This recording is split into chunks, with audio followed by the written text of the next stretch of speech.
Welcome to the Plant Cunning Podcast, where we explore a relationship to plants, other people, and the mysteries of nature. Coming to you from the high Allegheny Plateau in central New York. We are your hosts, A.C. Staubel and Isaac Hill. Welcome to another episode of the Plant Cunning Podcast.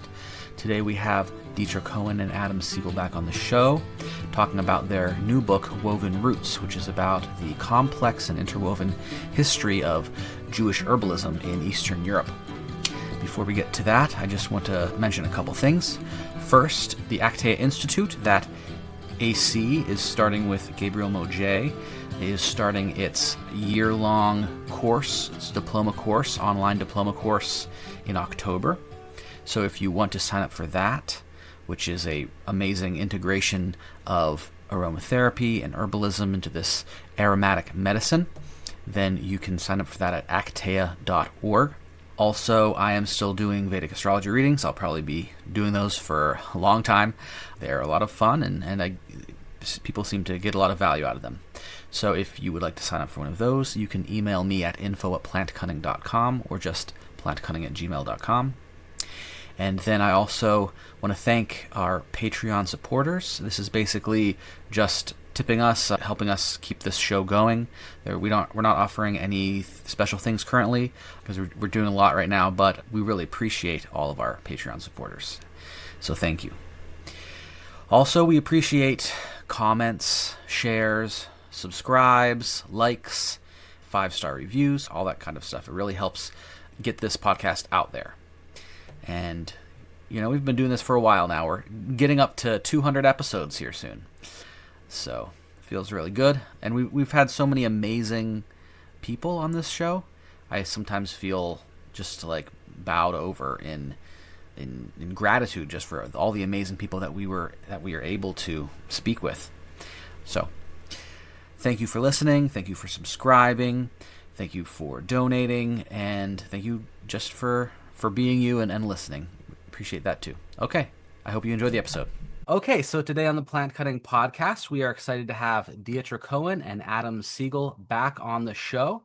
They were here for their last book, Ashkenazi Herbalism, and now they've written Woven Roots, which is a comprehensive inside look into the healing traditions of the Pale and this area in Eastern Europe.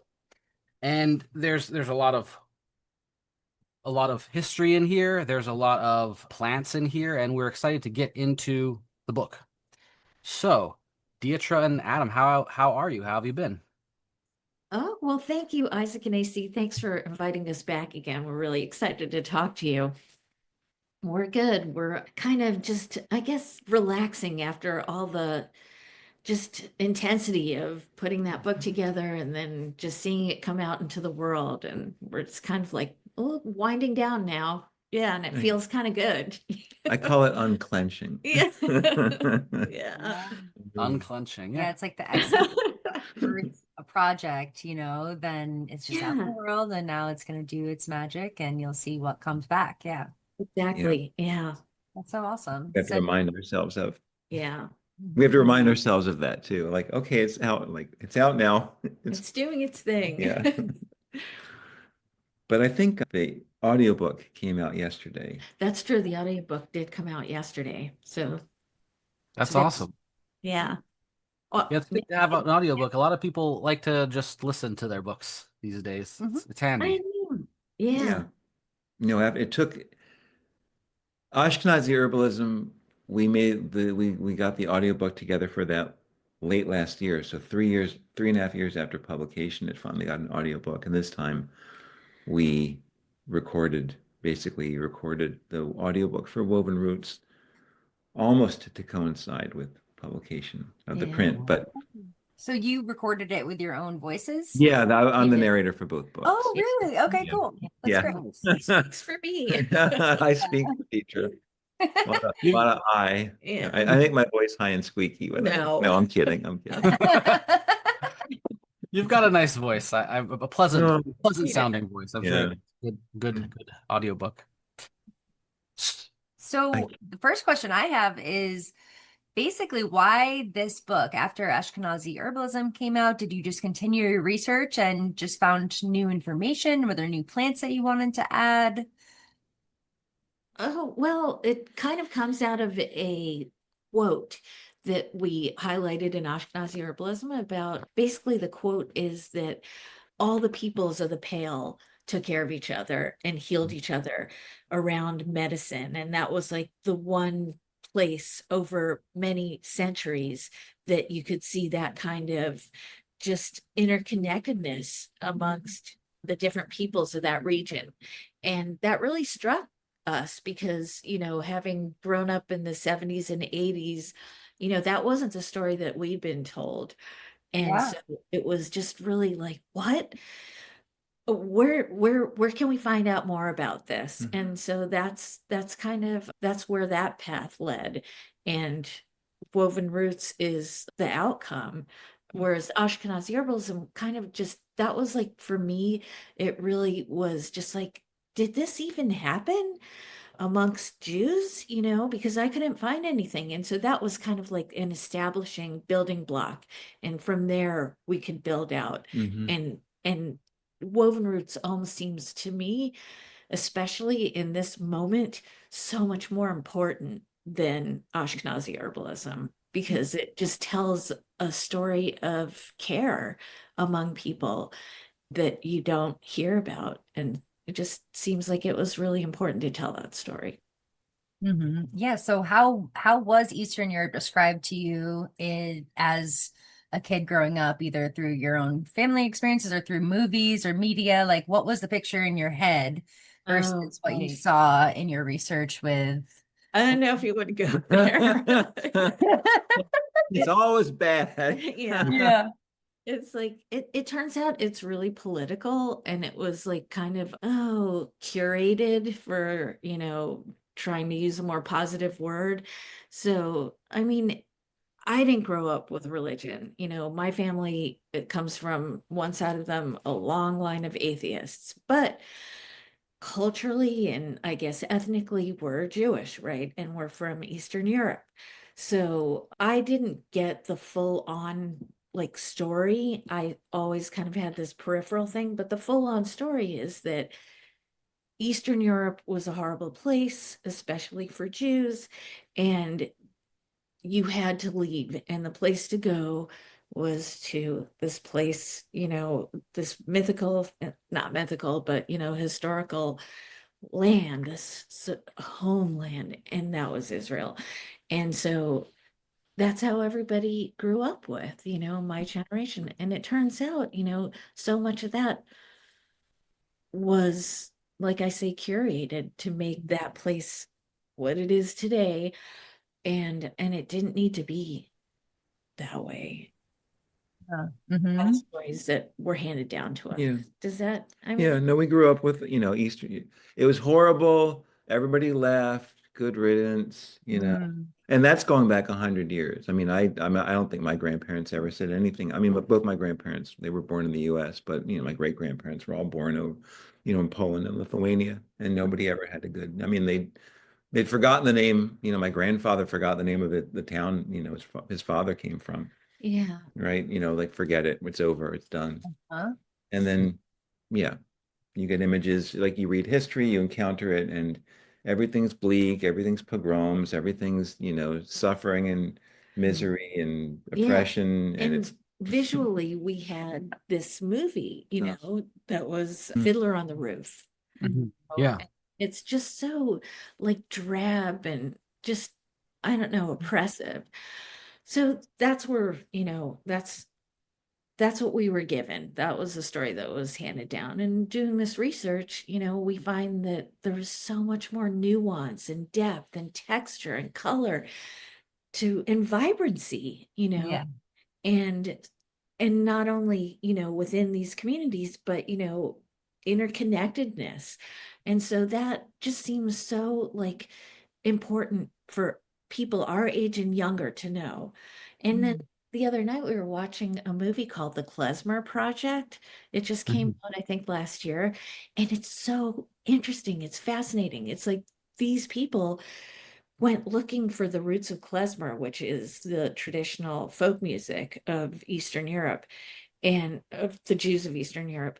And they kind of took a different path to the same conclusions that we did, that the music itself, and music can be very healing, was also something that was not just of the Jews, but included like Roma and traditional Ukrainian groups' music and Moldovan and Romanian. And so they came to a very similar destination that we did, but through music as opposed to plants. And both music and plants are very universal, you know? So Yeah.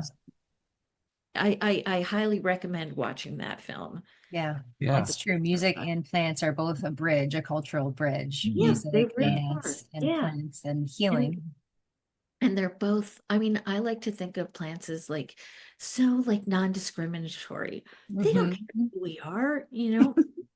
They don't care what background you come from or what religion you practice or, you know, your culture. They'll interact with you. And music's kind of the same way. These just ethereal kind of, like you said, bridges to, yeah, Yeah. Totally. transcendence, I guess. Yeah. So we were really excited that we were able to, help recover a different account, a different history of this world. It just seemed really necessary. Yeah. It just seemed almost imperative. Yeah. Once we realized with the Ashkenazi herbalism, we just had to keep going. Yeah. So you're describing the woven roots that that's the title of the book. How, healing traditions like music are shared and culturally between different ethnic groups especially in the Pale. There was a lot of transference of knowledge. And so can you explain a little bit about the context of the Pale and like who are the peoples of the Pale and how do they interrelate? Yeah. Okay. Yeah. Thank you. I mean, the Pale, and we sort of use the term the Pale as shorthand. Strictly speaking, the Pale was a political designation for that part of the Russian Empire, the 19th century Russian Empire, where Jews were largely restricted to live. It was because they were from there. It was those parts of Poland, the old Polish Commonwealth that Russia had absorbed into its empire starting in the late 18th century. But the Pale, more or less, it's what we huge chunks of today's Latvia, Lithuania, Belarus, Poland, Ukraine, little chunks of Moldova, little itty bits of Romania, depending, I can't remember where they drew the borders, but that whole line. And the population as of, before the war, certainly before the First World War, was, it consisted of Eastern European Jews, both of Ashkenazi, i.e., Yiddish speaking background, or in some cases Sephardic or Ladino speaking, Karaim Jews, who are a separate Turkic speaking community that lived in two small settlements in Galicia and Lithuania, Poles, of course, Ukrainians, Belarusians, Lithuanians, Latvians, Ukrainians, Russians, Armenian diasporic communities, Greek diasporic communities, a huge Roma community that was spread out, Tatars, Muslim Tatars, who live in Poland and Lithuania. And I'm leaving out Germans, of course. I'm leaving out Hungarians. I'm leaving out a lot of people. It was a very, very diverse part of Eastern Europe. And a lot of things, because it was not sort of hammered out the way, Western European politics were hammered out. There was a lot of it was a continuum for lots of things. It was a linguistic continuum. It was a sort of a cultural continuum. And it was clearly a world in which largely rural, probably poor communities of mixed ethnic and religious groups lived in close proximity and didn't really have much to do with the rest of the world for really long periods of time, which allows really distinct regional, cultural, and culinary and communal healing traditions to sort of thrive and proliferate. So And that's really interesting because it's a very diverse, in some way, like very diverse area. There's a lot of different populations moving around and sharing space, but it's also somewhat cut off too. Yeah. Yeah. So it's not like cosmopolitan, but it is very diverse. Yes. Yeah, absolutely. Yeah. And I so mean, that's kind of like that's what allowed there to be like a distinctive pale kind of meta culture, or what would you call it? But I it's, would, yeah, there would be gradations. I'm not sure. I mean, one of the things that we sort of like, if you look at traditions, like, I mean, it's a huge territory. It's like from the Baltic Sea to the Black Sea. Mm. Maybe 1,000 miles, and me, I can't do my square miles, but it's a huge chunk of Eastern Europe, Yeah. and the common denominator for most, for most of it is at least 150 years ago was Ashkenazi Jews. I mean, Wow. you didn't have Lithuanians living down by the Black Sea, and you didn't have, Moldovans or Gagauz Turks living up on the Baltic Sea in Poland. But you had this continuum, that where it's difficult, there's a lot of common denominators. The only thing that really I think makes healing cultures really distinct, again, is because it's so huge, is the plants are different. yeah, The plants are agreed. different. Like Yeah, rosemary will grow, along the Black Sea, but up in Lithuania and, Latvia and northern Poland, it's a greenhouse plant. yeah. Right. Yeah. Like here. Right, Yeah. right, right. Mhm. Sanicle, or rhodiola. We found out that rhodiola is actually native, or was introduced long ago to certain, it's found in like the subcarpathian region of what's now Ukraine, on the Ukrainian Romanian Mhm. border. So that's going to condition a certain degree of, you know, Yeah.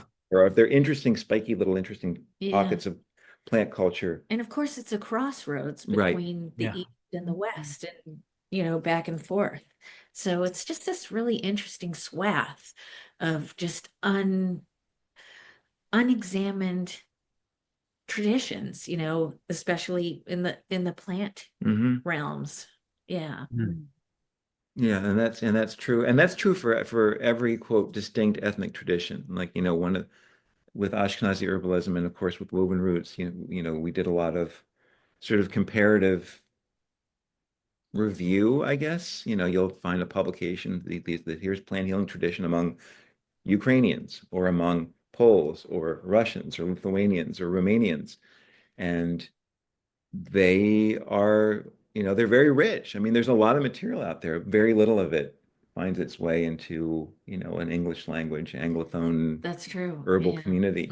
I think more is now also they tend to be more, of their own group, whereas we were trying to show like relationships, you know, Yeah. through our own lens of being Jewish with other cultures. And well, maybe this, had this is the path of transmission for this plant, or this healing method.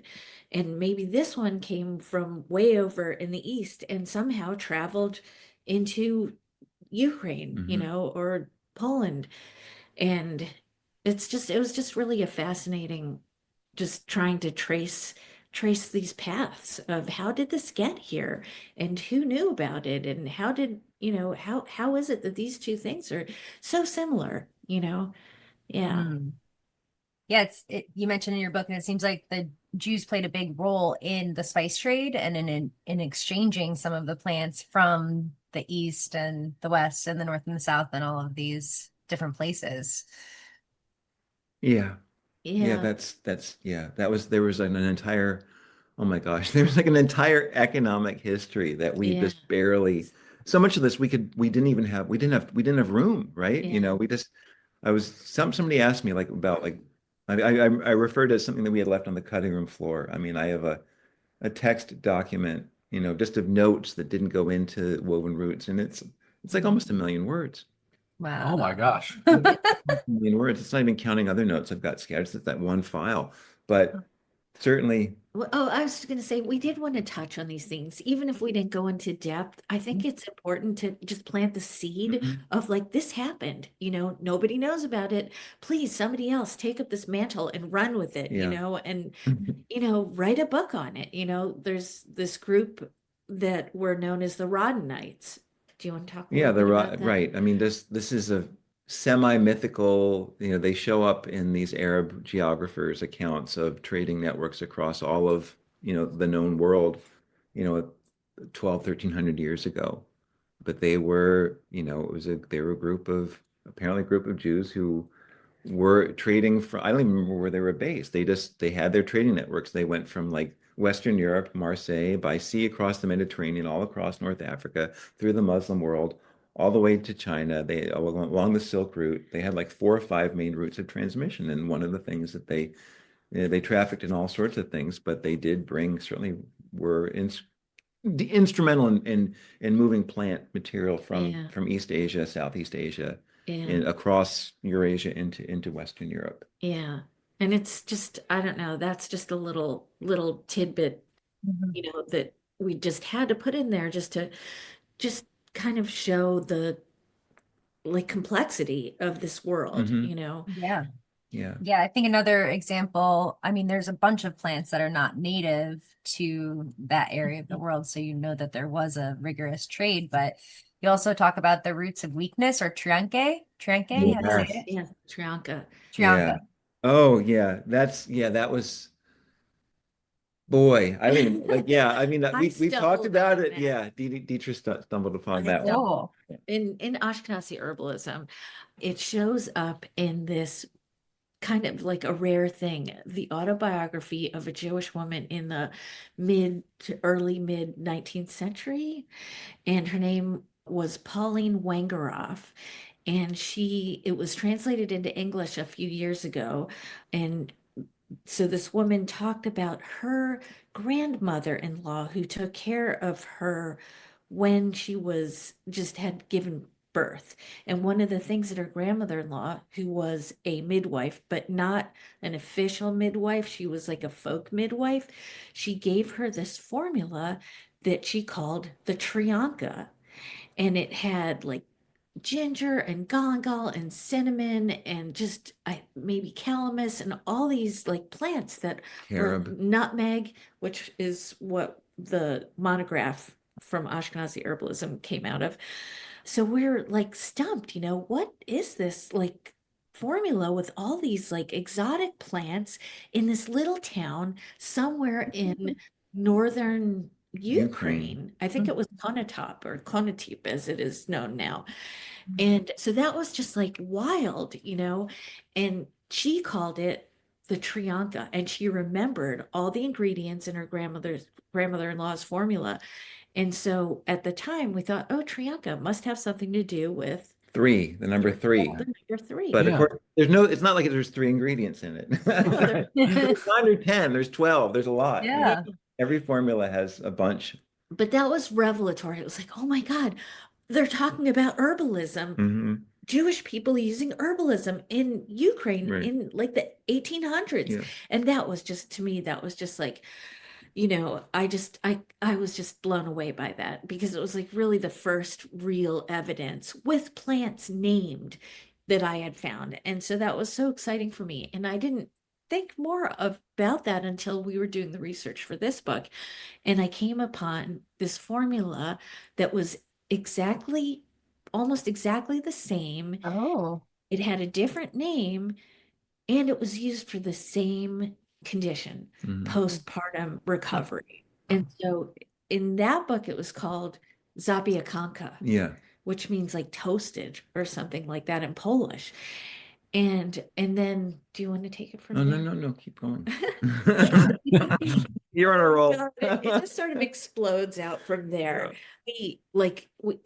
That Zabiakanka has all the ingredients listed, and some of them were and still are mysterious to us. There's one that translates as wolf pancakes, Yeah, something like right. that, This is, that yeah, we're still working on. Okay. Very right. odd. But where am I going with this? So this is a formula that we list in the Trianka section of the book that, we talk about having rediscovered hundreds of miles away from the original Konotip recipe. So there was this like path of transmission. There was this Yeah. like commonality between these two places that were hundreds of miles from each other with the same prescription for the Mhm. same condition. Right. And then come to find out, Anne was looking through later other literature. There was a pharmaceutical circular that was published in the early 1900s in the United States that asked the subscribers what was their formula for their triankas. And so Oh, several, we're gonna assume that these are Jewish pharmacists because they have last names that sound Yeah, very here's Jewish and they're all Russian. right. Here's we reproduced yes. the book. A. Kaufman, J.A. Klein, a Russian pharmacist doing Yeah. business in the city. And they Right. were all L. in Hershon, different Boston. American Yeah. Yeah. and Gentian, and they had cardamom, galling, a very star similar anise. very similar recipes. Hmm. And we just wonder, well, are these the recipes that their grandmothers had used and somehow they brought with them Yeah. to the United States? So the Trianka definitely traveled Yeah. far and wide. And So then, cool. And they knew how to make them because their patients were asking for them. oh, Oh. okay. Right. They Yeah, were yeah, like, yeah. well, my patient wants me. I'm a farm. That's how it came up. There was a query. I'm a pharmacist. I have a patient. They want me to make them a Trianka. You Oh. know anything about this? And all these guys write and say, "Oh yes, of course. Here's my Trianka recipe. Mine, mine." You know, it's always yeah, yeah. Yeah. And this So is like 1907. that's totally like fascinating. Mhm. And then there still is a Trianka brand in Lithuania that's like a, Yeah, I think it's a bitter. I'm not sure, a yeah. liqueur for sure.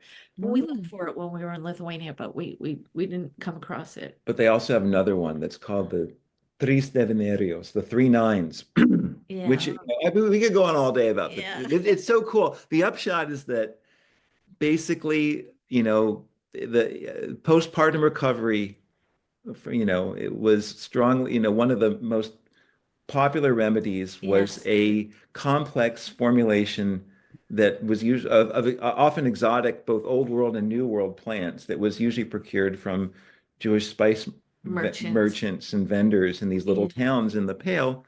And the name Trianka, because you think of three, but there's like so many ingredients, and we think that it's like a local corruption of the theriac. Oh. Very Yes, I see your eyes get big. Yeah. So Yeah. Okay. yeah, yeah. So try to pronounce it with that N. Right, like Terianka, like it was they probably, Uh-huh. so that was how like a local Pole would pronounce it. So Mhm. Trianka, Terianka, Trianka. Yeah. And then it gets sort of well, Trianka, it's got to have three in it, but it doesn't have ingredients. Yeah. But it's theriac. Okay. Yeah. It's and its legacy lives on in Eastern Europe and all in these Gentian based bitters Yeah. that you can find. Like I think Jägermeister would be a, Oh. a, a variation, of something with a very or chartreuse, any bitter with it's got secret proprietary Yeah. Right. ingredients. So it's that. But what a nice little gold mine that you found. That's Yeah. that was a lot of fun. Yeah, you know, there's a lot Oh, of yeah. Totally connect the dots. Yeah. Yeah. Yeah, Uh, that was fun. yeah. I think that's my favorite chapter. Hmm. It's really good.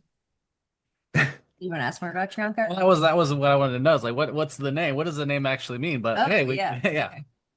And it also has like chai spices you mentioned too. Yes, It's like exactly. similar to a chai, which is really warming and nourishing and moves your circulation and is good for digestion and is a carminative. And so, Mhm, mhm. Yeah, I just yeah, wondered if the Ariak sort of like evolved from chai. Yeah, right. especially because like so many of like the ingredients are coming like cardamom, they're coming out of South Asia. Yeah. And Yes. we suspect that they're coming along trading networks that may have been, who knows, but there are definitely trading, Jewish trading networks that went from South Asia, Beni Israel communities through the Yeah. Caucasus, and also Tatar, and Muslim Right. Muslim trading routes that absolutely extended into Eastern Europe. And we ran across an account of this guy going in Astrakhan, which is now like regular Russia. It's like Russia. It's on the Volga River, but it's like the Tatar capital. It was the Senate.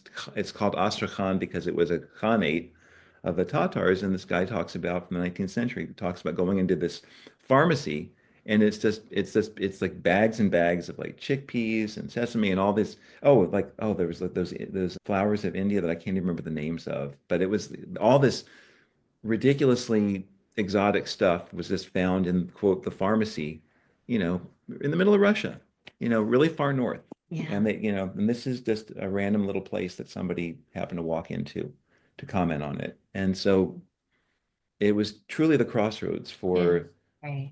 material from any part of the world you can imagine, including the New World. Yes, including the New World. Yeah. Hmm. Yeah, it's really interesting.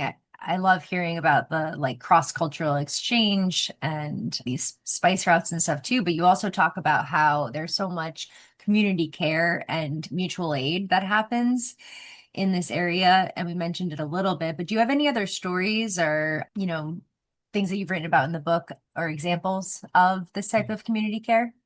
When you start? Yeah, go ahead. Yeah, I mean, one of the main sources for a lot of the examples, and we should say, and we do say so in the book, we're not making the monolithic claim that everything was this sweetness and light and, Right, and right.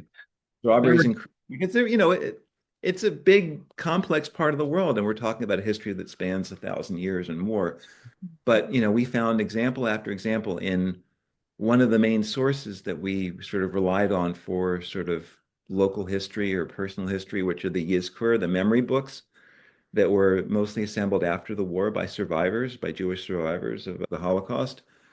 And a lot of them have been translated or partially translated, and they're on a site called Jewish GEN for genealogy.org. Yeah. So they've got a library of there's like 1,400 of them for little towns and entire regions, and they're replete. People will people will discuss their childhoods, their communities, and one of the things that comes up again, two things come up again and again.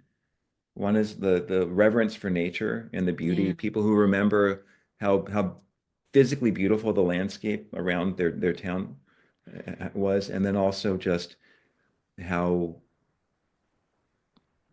care was handled. There was an account from one town. Well, the midwife, it was mostly Jewish, but the midwife was Christian. Mhm. And But she spoke spoke fluent fluent Yiddish, Yiddish. and they just, oh, she was so wonderful. She all a Yiddish blessing for everybody, and she was Oh, the Yeah. most wonderful midwife, and vice versa, and Yeah. vice versa. mm, And people who would go hundreds of miles to consult a Tatar healer for a very specific set of afflictions, like if you had a quote psychological disturbance, people sought out Tatars, and sometimes they weren't even ethnically Tatar. They were just called Tatars because it was like the brand. If you need to see that kind of healer, he's a Jew or he's a Christian, but he's the Tatar. oh, And okay. he would go very, very far away. I mean, we were consulting this geographical dictionary from the late 19th century, and it was like at the level of detail. We found one town where they even said, "Oh, the Alexandrovich family lives here. They're famous Tatar healers who deal with psychic Wow. disturbances." Cool. Go to the crossroads and ask for, Oh my gosh, cool. it wasn't that detailed, but it was you could practically track down where their house was. No, I was also going to mention there's a book called They Called Me Meyer July, and it's about this man who grew up in the town of Opatov, and I believe that's in Poland today. And one of the stories that he tells is about his family's wet nurse, Jadwiga, and just thinking about a wet nurse, she was Polish, and they kind of took her in, and I believe they paid for her funeral because she didn't have any family to take care of her later.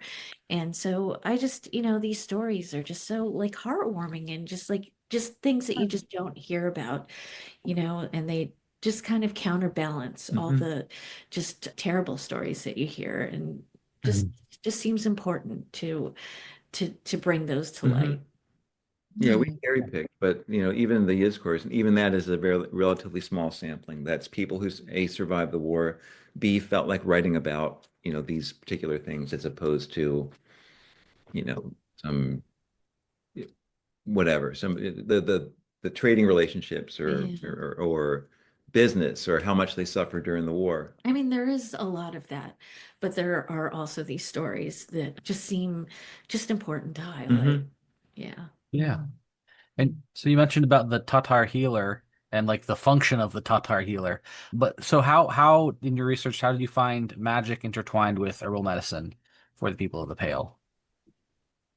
And like Uh, the spiritual side of things. Oh boy, yeah, we Oh actually boy. had to sort of, I know I mean, go ahead. we had to sort of draw a line. But we did. I think we say in the foreword, the first part that there's a lot of what we call the woo Yeah. Yeah. for just reasons of space, and also just it was too diffuse. I mean, Yeah.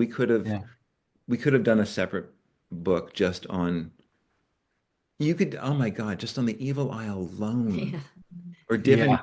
You could have 10 volumes. I mean, flax, I mean, just the magical properties of the plants. We could only just point to it. It's like, this plant's basically, this plant's magical, this plant's magical, this plant's magical, or this, yeah. Rue or Rue, oh my garlic. God. Oh Yeah. my God. Mhm. Apotropaic plants, holy moly. Yeah. It's Yeah. crazy. It Mhm. really is. So, I mean, But and then there's also the idea of doing a ritual and then prescribing a plant remedy. Yeah. And that showed up in one of my own family stories mhm. where my family had already immigrated to the United States. They were living in Philadelphia in, probably like a reincarnation of a shtetl in South Philadelphia. And my great grandparents took one of their daughters, my grandmother's sister, to the town folk Right, healer. the local Sprecher. He was label of the Sprecher, and we have a recording of my grandmother talking about this from the 80s, and she was remembering this from her childhood in the early 1900s. And anyhow, so they took their daughter, her older sister, to see Label of the Sprecher, which is short for Obsprecher, and he did what my grandmother called witchcraft. And she didn't go into details, but I'm guessing he did like a divination, like the wax divination where you pour molten wax into a bowl of water and then interpret the shapes. And he did an incantation. And then he gave them a remedy, a plant-based remedy to take home with them. And that took care of my aunt's swelling in her chin. And that remedy was with carrot, lemon, castor oil, and I'm maybe forgetting another plant in there. But she made a poultice and put it on my aunt's chin, my great grandmother, and it drew the pus out, and her chin healed, and she didn't have to have what their Western medicine doctor told them to do, which would have been surgery. Yeah. Yeah. Yeah. Wow. Very interesting. Yeah, there was not a lot of distinction between the like prayer and the herbs and like that. They both Yeah. medicine, you know? Yeah, And exactly. yeah. And I would say like, and it's what, I mean, the things that like that we, that something that we came across in Ashkenazi herbalism, but it really hit home while writing Woven Roots, is just how syncretic Uh-huh. this belief system was. It had, it was everybody, the belief system was the same, the practices, the divination didn't matter, had no respect whatsoever for ethnic or religious boundaries. Yeah, Oh, there's actually another video that you can watch on YouTube that shows Ukrainian women who do the same divination and the incantations. That was like a study done by this woman named Nancy Phillips. I think it Sarah. was Sarah Phillips. Okay. And she had gone to Ukraine. I think it was part of her PhD. And the video is called Shapes in the Wax. And it's really worth watching because oh, I it's definitely want to see that. yeah, and I think it's almost like a reconstruction of these garbled images, that have been really obscured. And Mhm. in fact, we went to in West Sacramento, which is close to Davis where we live, there is a lot of Ukrainian stores. And I just asked somebody if they knew of anyone who did this divination because I kind of wanted to see Oh, it. Yeah. And they're very religious, but they're more Like Pentecostal. It's like yeah, they were, and they were yeah. just like, no, don't have oh, Yeah, they that's were dangerous. very That's the yeah, devilish. So yeah, don't stay away. yeah, Here, take this pamphlet. yeah, Take this right. tract. Yeah, Oh yeah, the Pentecostals, everything that's not everything any is bad. outside of Anything there. outside of the Yeah. yeah. yeah, So that, But yeah, but you're saying that that this was all the wax divination, these kind of divinations, and using the herbs magically. This was definitely cross oh, oh yeah, everybody oh was doing all absolutely. Yeah, this. it's almost yeah, like the universal. That's like almost the defining characteristic of the entire mhm, region is the existence of an evil eye Uh-huh. that mostly affects women, pregnant women, women in childbirth, infants and children, yeah, and vulnerable, vulnerable, yeah, the most vulnerable in yeah, society. It's most commonly manifested in children as fright, what they yeah, define sort of hmm broadly as fright, Oh, yes. bedwetting, hmm yeah, Yeah, hmm fear that. paralysis. Mhm. That Yeah. reminds me of your entry on Linden. There was a story that you gave about bedwetting and using a linden log, actually. Mhm. So do you remember that story? Well, Yeah, the hollowed out Yeah, log. a hollowed out log that the child had to jump over, I think 9 times, times. 3 times. Yeah. Yeah, yeah, Yeah, and then there was a significance of the number 9 right, magically. exactly. Yeah, Yeah. yeah, it comes up again and again and again and Uh-huh. again across every tradition. I And mean, yeah, yeah. I've got a bunch of 9 stories. I mean, the 9 Mm. shows up so often in his course, and some of the just regular stories that you can, Yeah, in people's right. memoirs. The Trianka in Lithuania called the Three Nines. Uh-huh. The Roma of Lithuania referring to their own language as the Three Nines language because it's so complex that nobody else can decipher it. Yeah, Yeah. it shows up again and again and again. Yeah, there's one where a woman would take grains of barley to get rid of the evil eye and rub them around somebody's eye 9 times. And Oh. yeah, it's very, very fascinating while reciting an incantation. Hmm. And then in another town, Chuvash shamans Yeah. were, Chuvash are related to Tatars. okay. They're from Central Asia or east of the Urals. They would Mm. take 9 barley grains, so another similar plant, and rub them around an eye to get rid of an eye. I mean, in this case, it wasn't specified what the eye issue was, but I think it was pretty much you could call it an evil eye. Yeah, so to get rid of that situation. Yeah. So yeah, 9 shows up a lot with magical traditions. And, Interesting. and so you were saying, so like there are some of the commonalities that are showing up is this existence of the evil eye, like there's this number 9. Are there other commonalities that you see throughout the Pale and throughout this the material in Oh, terms of the magical beliefs, well, this practices? just a figure. I mean, we again, this is one of those things where we just kind of mention it, not quite in passing, but it doesn't take up a huge amount of room in the Yeah. book. It's the fact that the healer is we talked. Deatra just talked about this Chuva shaman, but a sham, a sh, the shaman, a shamanic figure, is a universe, which is a shaman meaning a person who is able to intercede with the Right. supernatural Yeah. world on behalf of The the living. living, and combines magical healing and often has a very sound grounding in plant and traditional healing. And Mm. there is, we said it's so, once you see it you can't unsee it. Yeah. Just even like the names for shamanic healers or healers or folk healers who have magical healers, like speakers, knowers, seers, Yeah. they are, and their intercessions. Yeah. I mean, just another couple of examples are like the lamenters, Hmm. the Zorin Yeah. in Yiddish. They would go to a grave during a funeral and they would just sing like about this person's life, and they would just do it in such like a heart-wrenching way that they could make people cry, like hardened people just cry over these remembrances over this person's life. And you can read about this not just in this tradition, this Jewish Zogaran tradition, but apparently so many peoples do that, including it's done, I think it's in Finland, it's in Sicily, the Greeks did it in Hmm. ancient times. So Yeah. this is really ancient way of commemorating the person who's passed and to bring a community together to heal over this loss. And so it's just really, I get chills just thinking about it because it's Yeah. something we don't have anymore, really, and we don't have that opportunity to be together, to really feel that, those sadness over somebody's death, and to be brought together with like the universal of music, and Yes. words. So that's another example of kind of like this magical way to heal. And then another thing, another divination was the tossing of coals Hmm.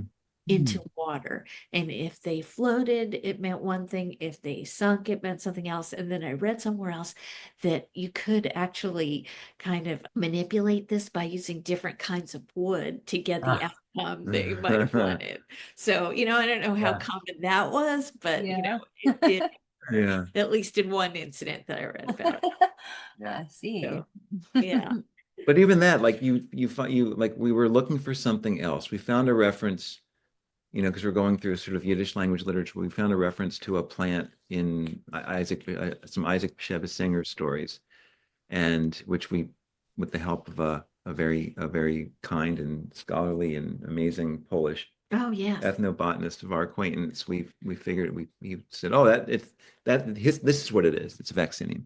But in one of the stories, there's a woman who's going to die in childbirth, and they bring the rabbis, and the rabbis rush in with coals. And the English language translation just says that, doesn't say anything more. And it's sort of yeah, you don't know what they're doing, but it's clear in retrospect. Oh yes, they were going in to sort of figure out, was she going to live or not? Yeah, They're a cold divination, but the English translation passes over all of that. In fact, in the case of this one vaccinium, I can't pronounce it. Yeah, Volachis. Yeah, it's Vaccinium uliginosum. Okay. Thank you, bog bilberry. The translators leave this stuff out. So, which gets us to another thing about like all this knowledge, all this history, and how it's constantly being glossed over, suppressed, erased, ignored, left out. Yeah. But yeah, we can. Speaking of magic, I mean, tree magic. Oh yeah. It's ridiculous. Like, oh, just little things that we didn't even like. We kept noticing, like the direction of the bark. Peeling bark up or down is a common. If you peeled it one way, it meant it was for this side of the body, and if you peeled it down, it was for digestion or vacation. Yeah, I've read about it for like elder. You peel it down, then it gets stuff out that way. And if you peel it up, then you get stuff out that way. Yeah. I ran across it the first time with cherry bark. So that was like a thing, in Europe. Yeah, and that's again, it's shared across all the communities. Yeah. And across many regions. And even this shared beliefs about the elder is the devil's tree, which was a common among both Romanians? Roma and Ashkenazi Jews. In some parts. Things really varied according to region. So shtetl to shtetl, they were very different places. And I was just going to talk about trees again. Yeah. Like if you had maybe a headache, you would take a piece of hair and put it into like a hole in a tree and plug it with I think the tree was aspen or the plug was aspen. So there were, kind of interesting rituals around that sort of healing too. Yeah, interesting. Yeah, so getting into some of the plants, you mentioned Sanicle at the beginning, and that's one plant that I think is underutilized, but it's a common plant. And what is Sanicle, and how did you find it being worked with? Oh boy. Well, when I was trying to pick which plants to put into the Materia Medica section of Woven Roots, I was going by Mordecai Schechter's book, Plant Names in Yiddish. And this is a book that he was like a linguist. He was born in Eastern Europe, and then he came to the United States after the war, and he was trying to rebuild so much of the language, the Yiddish, that had been lost in the Holocaust with all the people who were killed. And so he assembled this dictionary of plant names, but it's unclear who his informants were, because all of his papers are somewhere in an archive somewhere in New Jersey that we couldn't get to. But so we're not sure where the actual words were coming from, because Yiddish is very regional. Even though it has like a core foundation of language, there are words that might be from Lithuania, or they might be from Poland or Moldova, so my first look at what I wanted to use were these 5 plants that were known that had a prefix of the word refuah, and refuah in Hebrew means remedy. So that seemed very, very important to me because they were out of 1,500, a couple thousand plants, there were only 5 that had this prefix. And I thought, well, they must have been important to somebody as healing plants. And Sanicle was one of them. And I had never really heard of Sanicle because, Yeah. Western practice, you don't really hear about it. So that was called in Yiddish refuachal, meaning little healer, little healing Ooh. plant. And so I went to go look for information on it. There's really not that much, Grieve talked about it as a plant for healing hemorrhoids, as a popular plant for healing hemorrhoids. Nice. Let's see. I've got some notes on it here. I hope you don't mind if I go Not back. at all. I Not at know. all. But The word refugal, like I said, loosely translates to the term heal all. And according to Grieve, this was also like confused with self-heal. So Brunello. I'm not sure Mhm. if the person who submitted the plant name refugal was somehow influenced by that. I have no idea of knowing that, but Right. oh, so anyhow, so Hildegard, there are remedies going back to Hildegard. It was used in medieval Europe as a vulnerary. Cohen, one of the sources that we go to a lot, who was Yeah. a doctor in like the 1700s and who wrote a book that we really rely on a lot because he talks a lot about plants. He mentioned Sanicle a lot of times in his writing. Cool. And then there were a couple of ethnographers who also wrote about Mhm. Sanicle in Bavaria Mhm. that they made an ointment with. So it was like a vulnerary. And felchers who were medics in Eastern Europe, I think they still might exist in rural areas that don't have physicians. They also carried a piece of Sanicle with them and they would rub it on like a wound and it would come out without scars. Mm.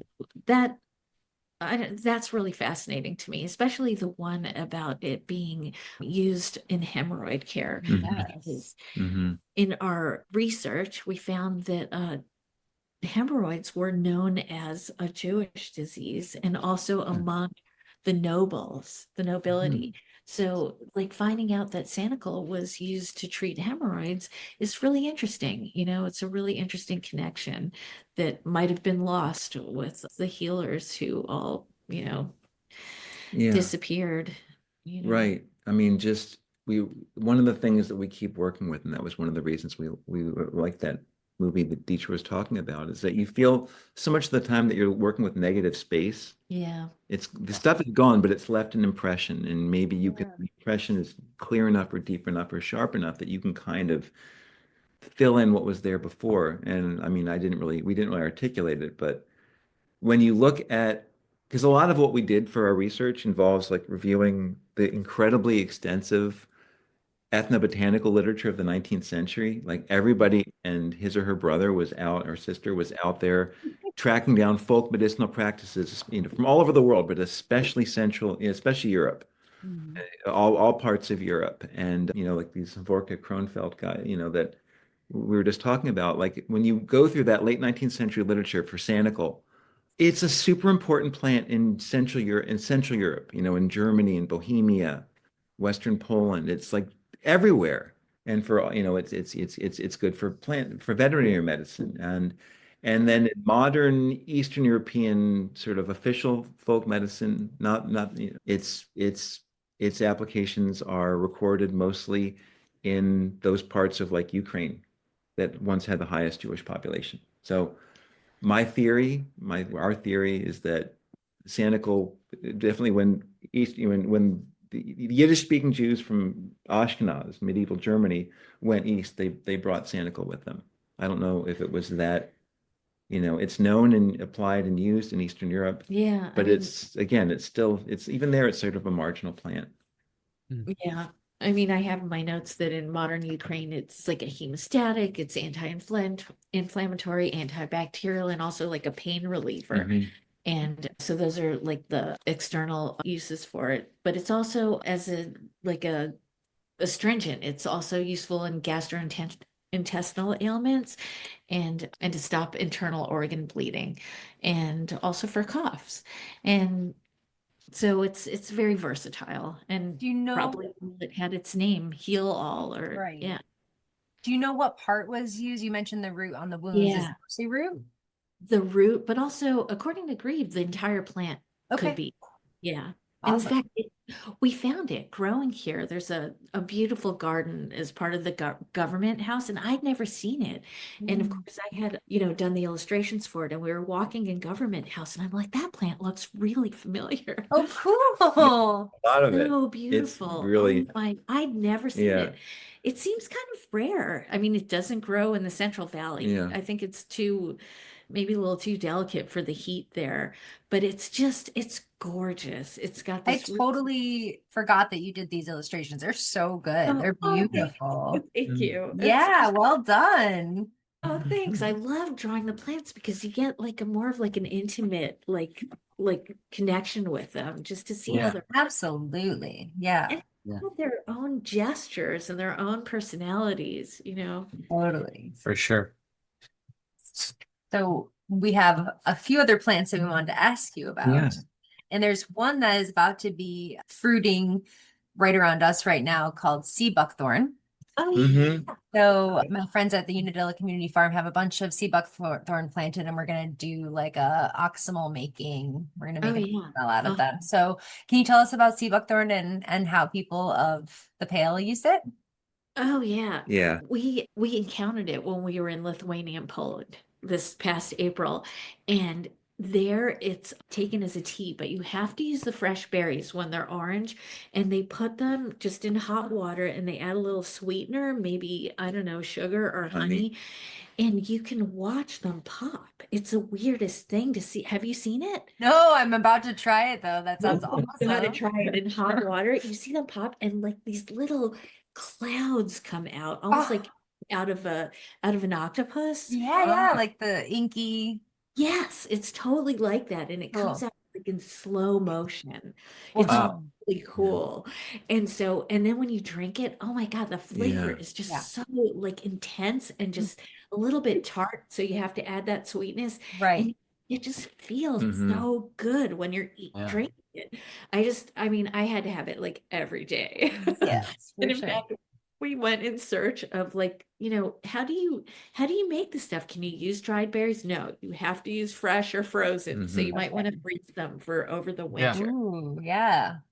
And so we bought a little bag of the dried berries, and I haven't tried them yet. They're like really precious to me. Use them all at once. Yeah, I'm just waiting till it's Yeah. cold out, and I can like make a tea out of them and just remember that, just experience it.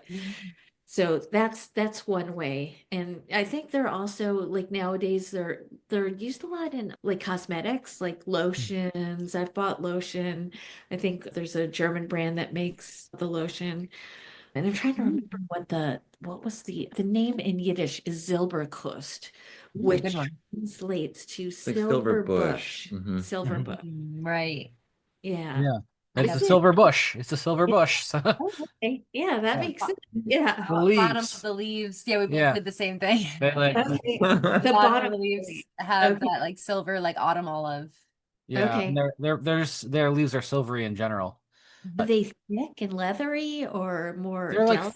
they're thin and maybe not leathery, but Yeah, maybe thicker than the average leaf, perhaps. Yeah, yeah, but but they're like long and skinny. kind of like a willow leaf, but Yeah. thicker than a willow Thicker leaf. than a willow. Yeah. Is it more of a shrub? Yeah. Yeah, it's a shrub. It's like large shrub. It's not Smaller really a than a tree, maybe a small tree, but it's about elder size. Yeah, Yeah. depending Okay. on.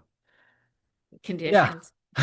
But we like to we blend the berries fresh and then add honey and some vinegar, Okay.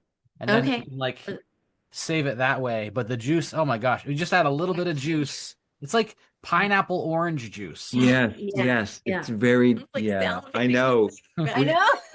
Well, our experience, because I think Deatra, we've mentioned it, and we don't cover, it's not really covered extensively in woven roots. It's part of our kitchen, Yeah. the kitchen Yeah. herb called the mini grass as opposed to Yeah. monograss. But you can buy the juice. It's usually made like in Armenia and like these European grocery stores. Mm. We've drunk a lot of that, but then of course we were in Poland, Lithuania, Yeah, the and tea. it's just Yeah, I'm the excited for you to yeah, try it's so that. yeah. That's Yeah, so especially cool. because Really it was good. cold and we were Yeah, there. we It were was cold. It even was in April. It was it like was it snowing. snowed and Yeah. Yeah. Yeah, oh, they're very hardy. They grow up in Yeah. like zone 3. Like, Okay. yeah, I think they're actually considered invasive in parts of Canada. They're Yeah. very dry and cold. But another plant that you talk about in there, we don't have too much more time, but maybe we'll end with Valerian, Oh perhaps. yeah. Yeah. So That was yeah.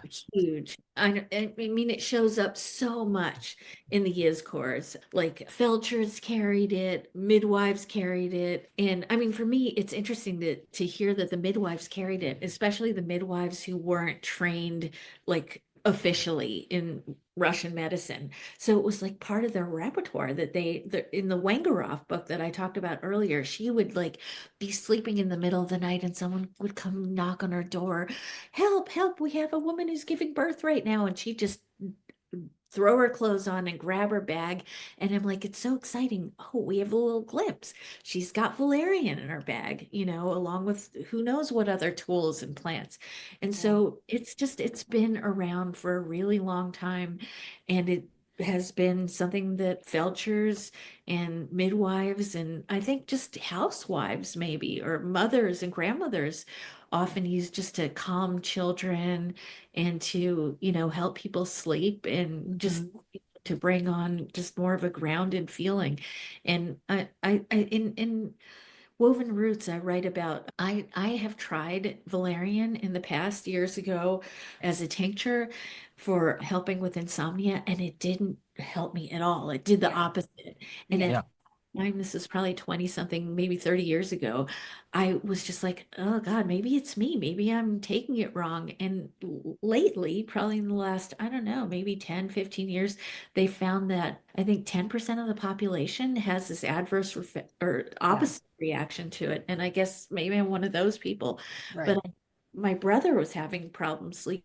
And I was like, well, maybe I'll try to give him a little bit. And he was going through a hard time and he like passed out. So Okay. it's like, I don't know if it's genetic or, I don't know.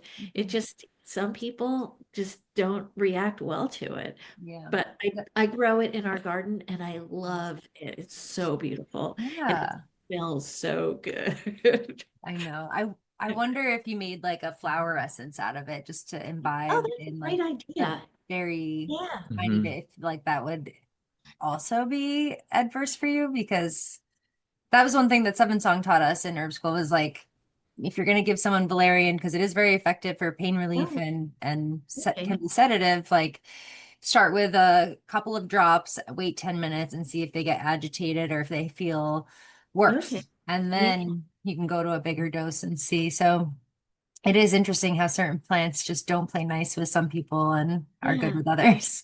Yeah. No, I was just totally like, this is, what? Yeah, interesting. But I love being around You like the plant, the I flower. love Yeah, that's so it. cool. And the flowers are just, it has that hint of the root smell, Mhm. but it's so Yeah, like powdery and just like ethereal. It just smells really good. totally. Yeah, I Yeah. love the flowers. Yeah. Yeah, for sure. Well, Yeah. do we have time for another plant or do you all want to hit the road? Yeah, Yeah. no, No, okay. Yeah. Yeah. Okay. Do you want to talk about Vervain? Sure. Yeah. Okay. See. Yeah. Well, let's see. Like, oh, I should say that in Yiddish, Valerian is Valerian, but I've also seen it as Baldrian, which is kind Mm. of an it's like the German ancient name. German name Hmm. for it. Ooh, interesting. Mm. Name after Balder, I'm the not Norse sure. god. It might be. I'm not. Right.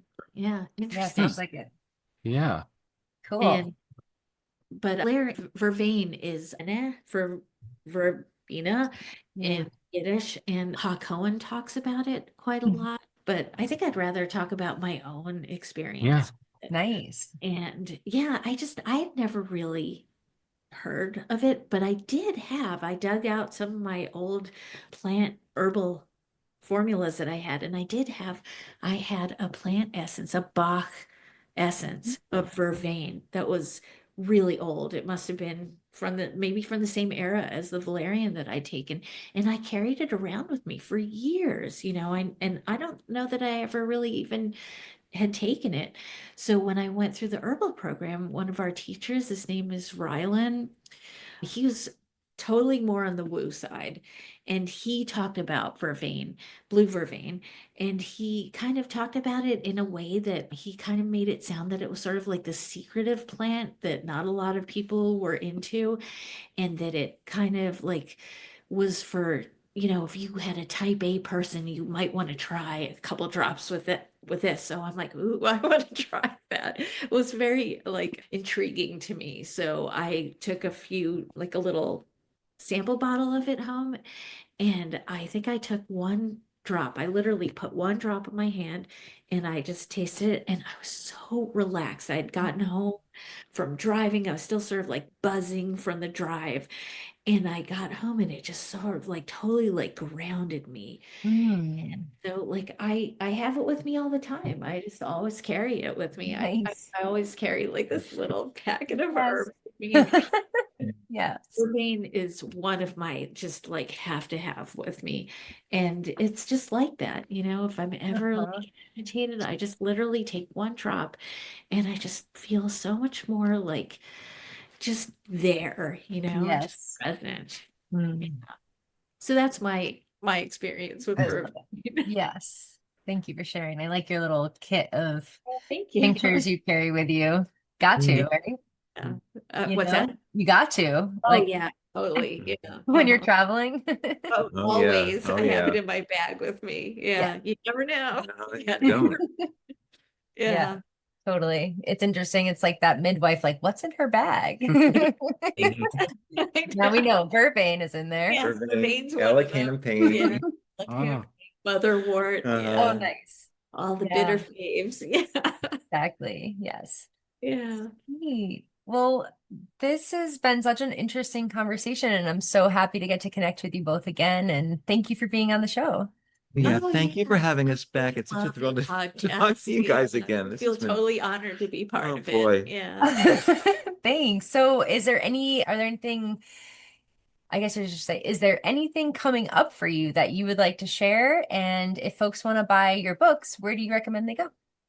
Well, we try to avoid the big box Yeah, places, don't. but there's a website that we like called Jew Witches, and she sells our books, and happy to do so Yeah. if people want to go there. And of course, local Yeah, bookstores, your local please. independent bookstore. Independent bookstores. And if you don't want to buy it, there's libraries, and if your library doesn't have it, you can request that they buy it for their collection, or interlibrary loan is always a good Love choice. that. And yeah, Awesome.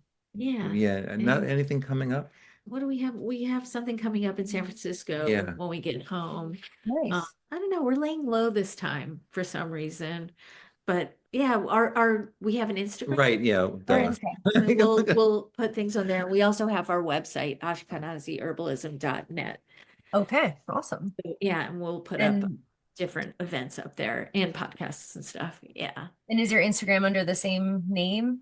Yeah, I think it's Ashkenazi _ herbalism. Mhm. Sweet. Yeah. Well, we'll put it in the show notes just so people can go and give you a Oh, follow. yeah. tag you. Yeah. Yeah. I try to put up stuff that isn't in the book in there. So Ooh, our latest, I'm doing a little series on berries. So that Nice. people might find that one interesting. definitely. 'Tis the season. Oh, yeah, totally. Yeah. Sweet. Well, thanks again to you both, and travel smooth home from your trip. Oh, thank you. All right, thank you.